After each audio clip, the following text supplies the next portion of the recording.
ನಮೋ ವಾಲ್ಮೀಕಿಯೇ. ನಮಸ್ಕಾರ ಬಂಧುಗಳೇ. ನಾನು ನಿವೃತ್ತ ಪ್ರಾಧ್ಯಾಪಕ ಡಾಕ್ಟರ್ ಅರ್ಜುನ್ ಪಂಗಣ್ಣವರ್. ಹೇ ಸೀತಾರಾಮ್ ವಾಹಿನಿಯ ವಾಲ್ಮೀಕಿ ರಾಮಾಯಣ ಅಂದು ಇಂದು ಚಿಂತನ ಕಾರ್ಯಕ್ರಮದ 363ನೇ ಸಂಚಿಕೆಗೆ ತಮ್ಮೆಲ್ಲರಿಗೂ ಸ್ವಾಗತ. ಹಿಂದಿನ ಸಂಚಿಕೆಯಲ್ಲಿ ನಾನು ತಮಗೆ ಕಬಂದ ರಾಮ ಲಕ್ಷ್ಮಣರನ್ನು ಎಡಗೈ ಬಲಗೈಯಿಂದ ಮುಷ್ಟಿಯಲ್ಲಿ ಹಿಡ್ಕೊಂಡು ಏಕಕಾಲಕ್ಕೆ ನುಗ್ಗಕ್ಕೆ ಹೋದಾಗ ರಾಮ ಲಕ್ಷ್ಮಣರು ಏಕಕಾಲಕ್ಕೆ ಅವನ ಭುಜಗಳ ಮೇಲೆ ತಮ್ಮ ಖಡ್ಗದಿಂದ ಪ್ರಹಾರ ಮಾಡ್ತಾರೆ. ರಕ್ತ ಸೂರಾಗಿಳಿತದೆ. ಅದು ನೋಡಿಕೊಂಡ ಕಬಂದ ಹೇಳ್ತಾನೆ, ನೀವು ಯಾರಪ್ಪ ಅಂತ ಕೇಳಿದಾಗ ಅವರು ತಮ್ಮ ಕಥೆಯನ್ನು ಹೇಳಿಬಿಡ್ತಾರೆ. ನಾವು ದಶರಥ ಪುತ್ರ ರಾಮ ಲಕ್ಷ್ಮಣಂದಾಗ ಅದಕ್ಕೆ ಸಂತೋಷ ಆಗ್ತಿದೆ. ಅದು ಹೇಳ್ತಿದೆ, ಭಾಳ ಚಲೋ ಆಯಿತು.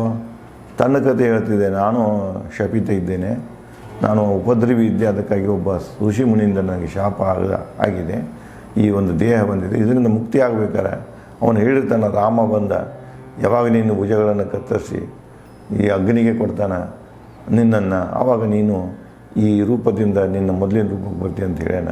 ಅದಕ್ಕೆ ದಯವಿಟ್ಟು ಆ ಕೆಲಸವನ್ನು ಮಾಡಿ ನನಗೆ ಶಾಪದಿಂದ ಮುಕ್ತಿ ಕೊಡ್ರಿ ಅಂತ ಹೇಳಿ ರಾಮನನ್ನು ಕಬಂದ ಕೇಳ್ಕೊಳ್ತಾನೆ. ಮುಂದುವರಿದು ರಾಮನಿಗೆ ಕಬಂದ ಹೇಳುವುದನ್ನು ಕೇಳಿಸಿಕೊಂಡ ಲಕ್ಷ್ಮಣ. ಕಬಂದ ರಾಮನಿಗೇನು ಹೇಳಕತ್ತಿದ್ದ ಅದನ್ನೆಲ್ಲ ಲಕ್ಷ್ಮಣನೂ ಕೇಳಿಸಿಕೊಳ್ತಾನೆ. ರಾಮ ಕಬಂದನಿಗೆ ನುಡಿದ. ಕಬಂದನ ಮಾತು ಕೇಳಿ ರಾಮ ಕಬಂದನಿಗೇನು ಹೇಳ್ತಾನಂದ್ರೆ, ಜನಸ್ಥಾನದಲ್ಲಿ ನಮ್ಮ ಅನುಪಸ್ಥಿತಿಯಲ್ಲಿ ಸೀತೆಯನ್ನು ಅಪಹರಿಸಿರೋಣ ರಾವಣ. ನಾವು ಇದಕ್ಕಾಗಿ ನಮ್ಮ ಈ ತಂದೆ ಕೊಟ್ಟ ವಚನದಂತೆ ವಚನ ಪಾಲಿಸುವ ಸಲುವಾಗಿ ನಾವು ವನವಾಸಿಗಳಾಗಿ ಬಂದು ಇಲ್ಲಿ ಜನಸ್ಥಾನದಲ್ಲಿದ್ದೆವು, ಪಂಚವಟಿಯಲ್ಲಿದ್ದು. ನಮ್ಮ ಅನುಪಸ್ಥಿತಿಯಲ್ಲಿ ರಾವಣ ಸೀತೆಯನ್ನು ಅಪಹರಿಸಿಕೊಂಡು ಹೋಗ್ಯಾನ.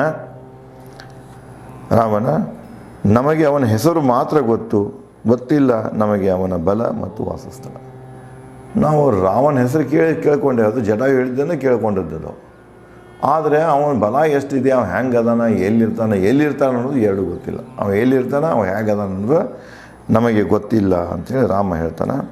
ಪುನಃ ಸದೃಶ್ಯನಾಗಿ ಕರುಣಿಸಿ ಸೀತೆ ಹರಿಸುವ ದುಃಖಿತ ಅಲಮಾರಿಗಳ ಮೇಲೆ ನೀನು ಪುನಃ ಸದೃಶ್ಯನಾಗಿ ನಮಗೆ ಕರುಣೆ ಮಾಡು, ಸೀತೆಯನ್ನು ಹುಡುಕಲಿಕ್ಕೆ ನಮಗೆ ಸಹಾಯ ಮಾಡು ಅಂತ ಹೇಳ್ತಾನೆ. ಓ ವೀರ ಕಬಂದನೆ, ವನಕಟ್ಟಿಗೆ ಕೂಡಿಸಿ ಆನೆಗಳಿಂದ ದೊಡ್ಡ ಕುಣಿ ತೋಡಿ ಅರ್ಪಿಸುವೆ ನಿನ್ನ ಚಿತೆಗೆ. ನೀನು ಕಾಳಜಿ ಮಾಡಬೇಡ, ನಿನ್ನ ಶಾಪದಿಂದ ಮುಕ್ತಿ ಮಾಡೋ ಸಲುವಾಗಿ ನಾವೇನು ಮಾಡ್ತೇವೆ ಅಂದ್ರೆ ಈ ದೊಡ್ಡ ಒಂದು ಚಿತೆಯನ್ನು ತಯಾರು ಮಾಡ್ತೇವೆ. ಆ ಚಿತೆಯಲ್ಲಿ ನಿನ್ನ ದೇಹವನ್ನು ಅರ್ಪಣೆ ಮಾಡ್ತೇವೆ ಅಂತ ಹೇಳ್ತಾನೆ. ಸತ್ಯವಾಗಿ ನೋಡಿದ್ದರೆ ನೀನು ಸೀತೆಯನ್ನು ರಾವಣ ಅಪಹರಿಸಿದ್ದು ಹೇಗೆ, ಎಲ್ಲಿ ತಿಳಿಸು. ಚಿತೆಗೆ ಅರ್ಪಿಸುವ ಮೊದಲು ಅಂದರೆ ನಾನು ನಿನ್ನ ಚಿತೆಗೆ ಅರ್ಪಿಸುತ್ತ ಮೊದಲ ನೀನೇನಾದರೂ ಸೀತೆಯನ್ನು ರಾವಣ ಅಪಹರಿಸಿಕೊಂಡು ಹೊಂಟಿದ್ದಂದ್ರೆ ನೀ ಎಲ್ಲಿ ನೋಡಿದಿ ಮತ್ತು ನಮಗೆ ಅದರ ಬಗ್ಗೆ ಹೇಳುವಂತ ರಾಮ ಕದಮನನ್ನು ಕೇಳ್ತಾನೆ. ರಾಮನ ವಾಕ್ಚಾತುರ್ಯ ತಿಳಿದ ಕಬಂದ ವಾಕ್ಚಾತುರ್ಯದೇ ರಾಮನಿಗೆ ನುಡಿದ. ವಾಕ್ಚಾತುರ್ಯ ಮಾತಾಡಬೇಕಾಗಿದ್ದರೆ ಭಾಳ ವಿಷಯವನ್ನು ತಿಳ್ಕೋಬೇಕಾಗಿತ್ತನ, ಭಾಳ ಎಚ್ಚರಿಕೆಯಿಂದ ಮಾತಾಡಬೇಕಾಗ್ತದೆ. ಕೇಳೋರಿಗೆ ಅದು ಏನಾಗ್ತಿರಬೇಕು, ಅವ್ರಿಗೆ ಅದು ಮನ ಮುಟ್ತಿರಬೇಕು. ಅಲ್ಲಿ ಏನೇ ಅಲ್ಲಿ ಏನೇ ಸಂದೇಹಗಳಿರಬಾರ್ದು. ಹಾಗೆ ಒಂದು ಮಾತಿನ ಒಂದು ಚತುರತೆ ಇರಬೇಕು ಮನುಷ್ಯನಲ್ಲಿ. ಅದಕ್ಕೆ ರಾಮ ಯಾವ ರೀತಿ ವಾಕ್ಚಾತುರ್ಯವನ್ನು ಉಪಯೋಗ ಮಾಡಿರ್ತಾನೆ, ಯಾವ ರೀತಿ ಎಚ್ಚರಿಕೆಯಿಂದ ಮಾತಾಡಿರ್ತಾನೆ, ಅದೇ ರೀತಿ ಕಬಂದ ಕೂಡ ರಾಮನಿಗೆ ಉತ್ತರ ನೀಡ್ತಾನೆ. ಇಲ್ಲ, ನನ್ನಲ್ಲಿ ಯಾವ ದೈವಿ ಶಕ್ತಿ ಇಲ್ಲ ಅಂತ ಹೇಳ್ತಾನೆ. ರಾಮನಿಗೆ ಮೊದಲು ಹೇಳ್ತಾನೆ, ತಿಳಿಸಲು ನಿನಗೆ ಸೀತೆ ಕದ್ದ ಬಗ್ಗೆ. ಸೀತೆಯನ್ನು ಹ್ಯಾಂಗೆ ಕದ್ಕೊಂಡು ಹೋದ್ರು, ಏನು ಹೋದ್ರು ಹೇಳುವಷ್ಟು ಜ್ಞಾನ ನನಗಿಲ್ಲ, ನನ್ನಲ್ಲಿ ಯಾವ ಶಕ್ತಿನೂ ಇಲ್ಲ ಅಂತ ಹೇಳ್ತಾನೆ. ನನ್ನೀ ದೇಹ ದಹಿಸಿದಾಗ ಮಾತ್ರ ಆತ್ಮ ಬಿಡುಗಡೆಯಿಂದ ಪುನಃ ದೈವಿ ಶಕ್ತಿ ಪಡೆದು ತಿಳಿಸಬಲ್ಲೆ ನಿನಗೆ. ನೋಡಿ ಎಷ್ಟು ಚಾಣದಿಂದ ಹೇಳ್ತಾನೆ. ನನ್ನ ನೀವು ಸುಡು ತನಕ ನನಗೆ ನನ್ನ ದೈವಿ ಶಕ್ತಿ ಬರೋದಿಲ್ಲ. ಈಗ ನಾನು ಇದ್ದು ರಾಕ್ಷಸ ಶಕ್ತಿಯಲ್ಲಿ. ಈ ರಾಕ್ಷಸ ಶಕ್ತಿಯನ್ನು ನೀವು ನಾಶ ಮಾಡಬೇಕಾಗಿದ್ದ ನನ್ನ ಚಿತೆ ಕೊಡಿ, ನನ್ನ ಸುಡ್ರಲ್ಲಿ ಬೆಂಕಿ ಆಗಕ್ಕೆ. ನಾನು ಸುಟ್ಟ ನಂತರ ನನ್ನ ಮೂಲ ರೂಪಕ್ಕೆ ಬರ್ತಾನೆ, ಆವಾಗ ನನ್ನ ದೈವಿ ಶಕ್ತಿ ಬರ್ತಿದೆ. ನಾನು ಆವಾಗ ನಿಮಗೇನು ಮಾಡ್ತೇನೆ, ಸೀತೆ ಎಲ್ಲಿ ಹೇಗೆ ಏನು ಸಲಹೆಗಳನ್ನು ಕೊಡ್ತೀನಿ ಅಂಥೇಳಿ ಅಗದಿ ಉದ್ಯಾಪ ಅಂದರೆ ಎಷ್ಟು ನೋಡಿ ವಾಕ್ಚಾತುರ್ಯ ಇದೆ, ಯಾವ ರೀತಿಯಾಗಿ ಹೇಳ್ತಾನೆ, ನನ್ನ ಕೊಲ್ಲೋ ತನಕ ನಿಮಗೆ ಈ ಮೆಸೇಜ್ ಸಿಗುವುದಿಲ್ಲ ಅಂದಂಗೆ. ಈ ರೀತಿಯಾಗಿ ಕಬಂದ ರಾಮನಿಗೆ ಹೇಳ್ತಾನೆ, ಓ ರಾಮ, ಸೂರ್ಯಾಸ್ತವಾಗಲಿದೆ, ಬೇಗ ಚಿತೆಗೆ ಅರ್ಪಿಸು ನನ್ನ. ಈಗ ಈ ಸಂಜೆ ಆಗ್ತಾ ಹೊಂಟಿದೆ, ಸೂರ್ಯ ಮುಳುಗ್ತಾ ಹೊಂಟಾಣ, ಅದರ ಪೂರ್ವದಲ್ಲೇ ನೀವೇನು ಮಾಡಿ ಚಿತೆಯನ್ನು ತಯಾರು ಮಾಡಿ ನನ್ನ ಆದಷ್ಟು ಬೇಗ ಈ ಚಿತೆಗೆ ಅರ್ಪಿಸಿ ಅಂತ ಹೇಳಿ ಕಬಂದ ರಾಮನಿಗೆ ಕೇಳ್ತಾನೆ. ಕಬಂದನ ಕೋರಿಕೆ ಕೇಳಿ ರಾಮ ಲಕ್ಷ್ಮಣ ಗುಂಡಿಗೆ ದೂಕಿ ಕಟ್ಟಿಗೆ ಹೇರಿ ಬೆಂಕಿ ಇಟ್ಟರು ಕಬಂದ ದೇಹಕ್ಕೆ. ದೊಡ್ಡದೇ ಇರ್ತದೆ, ದೊಡ್ಡ ಗುಂಡಿ ತೆಗೆದಿರ್ತಾರೆ, ಗುಂಡಿಯಾಗಿ ದೂಕ್ತಾರೆ ಅವನ, ಅದ್ರ ಮ್ಯಾಗ ಕಟ್ಟಿಗೆಗಳನ್ನು ಹೇರ್ತಾರೆ, ಹೇರಿದರೆ ಬೆಂಕಿ ಹಚ್ಚಿಬಿಡ್ತಾರೆ. ಅಗ್ನಿ ನಾಲಿಗೆ ಚಾಚಿತು. ಅದೇನು ಬೆಂಕಿ ಉರಿ ಐತಲ್ಲ, ಅದಿದ ನಂತರ ಭಾರಿ ಪ್ರಮಾಣದ ಅಗ್ನಿ ಅಂದರೆ ಜ್ವಾಲೆಗಳ ನಾಲಿಗೆ, ಅಗ್ನಿ ನಾಲಿಗೆ ಬೆಂಕಿ ನಾಲಿಗೆಗಳು ಚಾಚಲಿಕ್ಕೆ ಶುರು ಮಾಡಿದೆವು. ಉಬ್ಬರಿತ ಕಂಡಿತು. ಈ ಸಮುದ್ರದ ಹೆಂಗೆ ಉಬ್ಬರಿತ ಬರ್ತದಲ್ಲ ತೆರೆಗಳದ, ಹಂಗೆ ಬೆಂಕಿ ಅಲೆಗಳಲ್ಲಿ ಕಂಡು ಬಂತದು. ತುಪ್ಪದ ವಾಸನೆ ಹೊರಸೂಸಿತು ಸುಡುವ ದೇಹದಿಂದ. ನೋಡಿ ಎಷ್ಟು ಸತ್ತಿದೆ. ನೀವು ಅಗ್ನಿ ಸ್ಪರ್ಶಕ್ಕೆ ಕೊಟ್ಟಾಗ ಯಾವುದೇ ದೇಹ ಇಲ್ಲೇ ತೊಗೊಂಡು ಹೋಗಲಿ, ಆ ದೇಹಕ್ಕೆ ಬೆಂಕಿ ಹತ್ತಿದಾಗ, ಕಟ್ಟಿಗೆ ಅಲ್ಲ ದೇಹಕ್ಕೆ ಬೆಂಕಿ ಹತ್ತಿದಾಗ ಆ ದೇಹ ಸುಡುವಾಗ ಎಂಥ ವಾಸನೆ ಬರ್ತಿದೆ ಅಂದರೆ ತುಪ್ಪದಂಥ ವಾಸನೆ ಬರ್ತಿದೆ. ಇವತ್ತು ನೀವು ಯಾವುದೇ ಚಿತೆಗೆ ಹೋದಾಗ ನೋಡ್ತಾ ಇದ್ದಾಗ ನೀವು ಕೆಲವೊಂದು ಕಾಲ ಅಲ್ಲಿ ಮುಂದೆ ನಿಂತಿರೋದು ಚಿತೆ ಸುಡುತ್ತನಕ ಬೆಂಕಿ ಹೊರಗಡೆ ಹತ್ತಿದಾಗ ನೀವು ಏನೇನೋ ತುಪ್ಪ ಸುರಿರ್ತೀರಿ, ಇದು ಹಾಕಿರ್ತೀರಿ, ಅದು ಮಾತು ಬೇರೆ, ಅದೆಲ್ಲ ಸುಟ್ಟು ಹೋಗೋ ತನಕ ನಿಮಗೇನು ಅನಿಸೋಲ್ಲ. ಯಾವಾಗ ಆ ಶರೀರ ಸುಡಲಿಕ್ಕೆ ಶುರುವಾಗ್ತದೆ ಆವಾಗ ಒಂದು ವಾಸನೆ ಬರ್ತಿದೆ. ತುಪ್ಪದ ವಾಸನೆ ಹೊರಸೂಸಿತು ಸುಡುವ ದೇಹದಿಂದ. ಕಂಡಿತ್ತು ಜ್ವಾಲೆಗಳಲ್ಲಿ ದೇವದೂತನ ದೃಶ್ಯ. ಆ ದೊಡ್ಡ ಜ್ವಾಲೆಗಳನ್ನು ಆಕಾಶದಿಂದ ಹೋಗ್ತಾ ಇದೆಯಲ್ಲ, ಆ ಜ್ವಾಲೆಗಳಲ್ಲಿ ಒಬ್ಬ ದೇವದೂತ ಕಾಣಿಸ್ತಾನ. ಅವನ ಒಂದು ದೃಶ್ಯ ಕಾಣಿಸ್ತಿದೆ. ಆಕಾಶಕ್ಕೇರಿ ದೇವದೂತ ದೃಶ್ಯ. ಅಲ್ಲಿ ಜ್ವಾಲೆಯಿಂದ ಅವ ಆಕಾಶಕ್ಕೆ ಏರ್ತಾನೆ, ರಾಮನಿಗೆ ನುಡಿತಾನೆ. ಅಷ್ಟು ಆಕಾಶದ ಎತ್ತರಕ್ಕೆ ಹೋಗಿ ರಾಮನಿಗೆ ಹೇಳ್ತಾನೆ. ಅವನು ಏನು ಹೇಳ್ತಾನಂದರೆ, ಓ ರಾಘವ, ನಿನ್ನಂಥ ಶೂರನ ಸಹಾಯವಿಲ್ಲದೆ ಸೀತೆಯನ್ನು ನಿನ್ನಂಥ ಶೂರನ ಸಹಾಯವಿಲ್ಲದೆ ಸೀತೆಯನ್ನು ಹರಿಸಲು ಸಾಧ್ಯವಿಲ್ಲ. ನೀ ಶೂರಿದ್ದೀಯಾ ನನಗೆ ಗೊತ್ತಿದೆ, ಆದರೂ ಕೂಡ ನಿನ್ನಂತಹ ಶೂರನ ಸಹಾಯವಿಲ್ಲದೆ, ನಿನ್ನಂಥ ಮತ್ತೊಬ್ಬ ವ್ಯಕ್ತಿ ಬೇಕು ನಿಮಗೆ.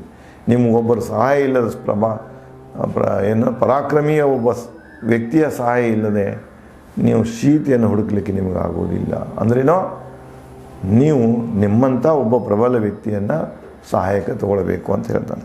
ಅವನ ಸಹಾಯ ಇಲ್ಲದೆ ನೀವು ಸೀತೆಯನ್ನು ಹುಡುಕಲಿಕ್ಕೆ ಸಾಧ್ಯ ಇಲ್ಲ, ಸೀತೆಯನ್ನು ಬಡಿಲಿಕ್ಕೆ ಸಾಧ್ಯ ಇಲ್ಲ ಅಂತ ಹೇಳಿಬಿಡ್ತಾನೆ. ಶೂರರೊಂದಿಗೆ ಸ್ನೇಹ ಮಾಡು, ನಿನ್ನಂಥ ಶೂರರೊಂದಿಗೆ ನೀನು ಸ್ನೇಹ ಮಾಡಬೇಕು. ಶೂರರ ಸ್ನೇಹದಿಂದ ಮಾತ್ರ ಸಿಗುವುದು ಸೀತೆ ನಿನಗೆ, ಇಲ್ಲವಾದಲ್ಲಿ ಅಸಾಧ್ಯ. ನಿನ್ನಂತಹ ಒಬ್ಬ ವ್ಯಕ್ತಿ ಜೊತೆಗೆ ನೀನು ಒಬ್ಬ ಗೆಳೆತನ ಮಾಡು, ಅವನ ಸಹಾಯದಿಂದ ನಿನಗೆ ಸೀತೆಯನ್ನು ಹಿಂಪಡಲಿಕ್ಕೆ ಸಾಧ್ಯತೆ, ಇಲ್ಲದ ನಿನಗೆ ಸೀತೆ ಸಿಗುವುದಿಲ್ಲ, ಅಸಾಧ್ಯದ ಮಾತು ಅಂಥೇಳಿ ಅವ ಕಬಂದ ಏನು ದೇವದೂತ ರೂಪದಾಗ ಆಕಾಶಕ್ಕೆ ಏರಿದ್ದಾನೆ ಅವನು ಹೇಳ್ತಾನೆ. ಓ ರಾಮನೇ, ಲಕ್ಷ್ಯಗೊಟ್ಟು ಕೇಳು ಸಲಹೆ ನನ್ನ. ನಾನು ಇನ್ನೊಂದು ಸಲಹೆ ಕೊಡ್ತೇನೆ, ಲಕ್ಷ್ಯಗೊಟ್ಟು ಕೇಳು. ಸ್ವಂತ ಅನ್ನ ವಾಲಿಯ ವಿರುದ್ಧ ಸಿಟ್ಟಿನಲ್ಲಿ ಸೇಡಿಗಾಗಿ ಕುಳಿತಿಯನ್ನು ವಾನರ ಶೂರ ಸುಗ್ರೀವ. ಹಾದಿ ಹೇಳ್ತಾನೆ ನೋಡಲ್ಲಿ. ಅಣ್ಣ ತಮಗೆ ಜಗಳ ಬಂದುಬಿಟ್ಟಿದೆ, ಅಣ್ಣನ ಉಪದ್ರಕ್ಕೆ ತಮ್ಮ ಓಡಿ ಬಂದನ ರಕ್ಷಣೆ, ತನ್ನ ಪ್ರಾಣ ರಕ್ಷಣೆಗಾಗಿ ಒಂದು ಅರಣ್ಯದಾಗ ಒಂದು ಕೂತಾನವ. ಅದಕ್ಕೆ ನೀ ಅವನಿಗೆ ಸಹಾಯ ಮಾಡುವ ಯಾರಂದ್ರೆ ಸುಗ್ರೀವ, ವಾಲಿಯ ತಮ್ಮನಾದ ಸುಗ್ರೀವ. ಪಂಪಾ ಸರೋವರದ ಋಷ್ಯಮುಖ ಪರ್ವತ ಅವನ ವಾಸ. ಅವ ಅಣ್ಣನಿಂದ ತಪ್ಪಿಸಿಕೊಂಡು ಅಲ್ಲಿ ಒಂದು ದೊಡ್ಡ ಪಂಪಾ ಸರೋವರ ಅಂತ ಇದೆ. ಆ ಪಂಪಾ ಸರೋವರದ ಬದಿಗೆ ಇದ್ದಂಥ ಒಂದು ಋಷ್ಯಮುಖ ಪರ್ವತ ಇದೆ. ಆ ಋಷ್ಯಮುಖ ಪರ್ವತದಲ್ಲಿ ತನ್ನ ಸ್ನೇಹಿತರೊಂದಿಗೆ ಅಲ್ಲಿ ಇದ್ದಾನೆ, ಅಲ್ಲಿ ವಾಸವಾಗಿದ್ದಾನೆ. ಸಾಹಸಿ, ತೇಜೋಮಯಿ, ಸಭ್ಯ, ಸತ್ಯವಾನ, ಸ್ವಾಭಿಮಾನಿ, ಜಾನ, ಬಲವಾನ, ಪರಾಕ್ರಮಿ, ವಾನರ ವೀರ ಸುಗ್ರೀವ. ಇಲ್ಲಿ ನೋಡಿ, ಸುಗ್ರೀವನ ವ್ಯಕ್ತಿತ್ವದ ಬಗ್ಗೆ ವಾಲ್ಮೀಕಿಯವರು ಹೇಳಕ್ಕೆ ಶುರು ಮಾಡ್ತಾರೆ. ಯಾರ ಮುಖ ಅಂದರೆ ಕಬಂದನ ಮುಖಾಂತರ. ಅವನೊಬ್ಬ ಸಾಹಸಿ, ಸಾಕಷ್ಟು ಮುಖದಲ್ಲಿ ತೇಜ್ ಇದೆ, ಸಭ್ಯ ಇದ್ದಾನ, ಸತ್ಯವಾನ್ ಇದ್ದಾನ, ಸ್ವಾಭಿಮಾನಿ ಇದ್ದಾನ, ಜಾನ ಇದ್ದಾನ, ಬಲವಾನ್ ಇದ್ದಾನ, ಮಹಾಪರಾಕ್ರಮಿ. ಅವನು ಯಾರಪ್ಪ ಅಂದ್ರೆ ಸುಗ್ರೀವ ಅಂತ. ಅಂದರೆ ನೀನು ಹೋಗಿ ಸುಗ್ರೀವನ ಹುಡ್ಕೊಂಡು ಹೋಗಿ ಸುಗ್ರೀವನ ಜೊತೆಗೆ ಸ್ನೇಹ ಮಾಡು, ಗೆಳೆತನ ಮಾಡು. ಸುಗ್ರೀವನ ಸಹಾಯದಿಂದ ನೀನು ಸೀತೆಯನ್ನು ಹುಡುಕಲಿಕ್ಕೆ ಸಾಧ್ಯ ಇದೆ, ಸೀತೆಯನ್ನು ಹಿಂಪಡೆದುಕೊಳ್ಳಲಿಕ್ಕೆ ಸಾಧ್ಯ ಇದೆ. ಸುಗ್ರೀವನ ಸಹಾಯ ಇಲ್ಲದೆ ನೀನೇನು ಮಾಡೋಕ್ಕೆ ಸಾಧ್ಯ ಇಲ್ಲ ಅಂಥೇಳಿ ಕಬಂದ ಏನು ದೇವತಾ ರೂಪ ತೊಟ್ಟಿರ್ತಾನೆ ಅಲ್ಲಿ ಅವನಿಗೆ ಸಲಹೆಯನ್ನು ಕೊಡ್ತಾನೆ. ಕಾಲ ಮೀರಿದ್ದು ಯಾವುದೂ ಇಲ್ಲ, ಕಾಲ ಮೀರಿ ಯಾವುದೂ ಇಲ್ಲ, ಎಲ್ಲವೂ ಕಾಲಕ್ಕೆ ತಕ್ಕಂತೆ. ಓ ರಾಘವ, ಹೊರಡು ಶೀಘ್ರ ಸುಗ್ರೀವನಂತ. ಕಾಲ ಮೀರಿ ಯಾರೂ ಇಲ್ಲ, ರಾವಣ ಕೂಡ ಕಾಲ ಮೀರಿ ಇಲ್ಲ. ಎಲ್ಲನೂ ಕಾಲ ನಿರ್ಧಾರಿತ ಹಿಂದೆ ಹೇಳಿದ್ದಿಲ್ಲ, ಮಾತಾಡಿದ್ದೀನೋ ಅದೇ ನೀನೇ ಹೇಳಿದೆಯಾ. ಅದಕ್ಕೆ ನೀನು ತಡ ಮಾಡಬೇಡ, ನೀನು ಸುಗ್ರೀವನ ಕೂಡ ಹೋಗಿಬಿಡು. ಅಂದರೆ ಸುಗ್ರೀವ್ ಎಲ್ಲಿದ್ದಾನಂದು ಹೇಳಬೇಕಲ್ಲ. ನಿಷ್ಕಲಂಕ ಸ್ನೇಹ ಮಾಡು ಅವನೊಂದಿಗೆ. ಮತ್ತು ಅದು ಹೇಳಿದ ದೋಸ್ತಿ ಅಂದರೆ ಬರೇ ಕಾಮಾಪುರ್ತಕ್ಕೆ ಮಾಮ ಅಂತಾರೆ ನೋಡ್ರಿ, ಬೈಕೆ ಇರಿಸ್ಕೊಳ್ಳೋದು ಪುರ್ತಕ್ಕೆ ಅಟ್ಟನ ದೋಸ್ತಿ ಮಾಡ್ಕೊಳ್ಳೋದಲ್ಲ. ನೀನು ಈ ನಿಸ್ವಾರ್ಥ ಅವನದೊಂದಿಗೆ ಒಂದು ಒಳ್ಳೆ ದೋಸ್ತಿ ಮಾಡ್ಕೋಬೇಕು, ಒಳ್ಳೆ ಗೆಳೆತನ ಮಾಡ್ಕೋಬೇಕು. ನೀನು ಸ್ವಾರ್ಥಕ್ಕಾಗಿ ಗೆಳೆತನ ಮಾಡೋಂಗಿಲ್ಲ. ಅದನ್ನು ಹೇಳ್ತಾನೆ, ನೀನು ನಿಷ್ಕಲಂಕ ಸ್ನೇಹ ಮಾಡು ಅವನೊಂದಿಗೆ, ವಾನರನೆಂದು ಅನುಮಾನಿಸದಿರು. ವಾನರಂದು ಕೂಡ ನಾ ಮಾನವದನೋ ವಾನರದನೋ ಅವನ ಪ್ರಭೇದ ಬೇರೆ. ನಾವು ಕೂಡ ಹೆಂಗೆ ದೋಸ್ತಿ ಮಾಡಲಿ, ಇದನ್ನು ಮಾಡೋಕ್ಕೆ ಹೋಗಬೇಡ. ದೋಸ್ತಿ ಮಾಡಬೇಕಾದ್ರೆ ಯಾರು ಬೇಕಾದ್ರ ಜೊತೆಗೆ ದೋಸ್ತಿ ಮಾಡಿ, ಪಕ್ಷಿಗಳ ಜೊತೆಗೆ ದೋಸ್ತಿ ಮಾಡಿ, ಪ್ರಾಣಿಗಳ ಜೊತೆಗೆ ದೋಸ್ತಿ ಮಾಡಿ. ದೋಸ್ತಿ ಮಾಡೋ ಕಾಲಕ್ಕೆ ಯಾವುದೇ ಅನುಮಾನ ಇರಬಾರ್ದು, ಮತ್ತು ಅಲ್ಲೇ ಮನಸ್ಸಿನಲ್ಲಿ ಯಾವುದೇ ಕಪಟ ಇರಬಾರ್ದು. ಏನೇ ಕಪಟ, ಏನೇ ಒಂದು ಆಸೆ ಇಟ್ಕೊಂಡು ಗೆಳೆತನ ಮಾಡೋದು ಸರಿಯಲ್ಲ. ಅದು ಗೆಳೆತನ ಮಾಡಬೇಕಾದ್ರೆ ಶುದ್ಧ ಮನಸ್ಸಿನಿಂದ ಮಾಡು ಅಂತ ಹೇಳಿ ಕಬಂದ ರಾಮನಿಗೆ ಹೇಳ್ತಾನೆ.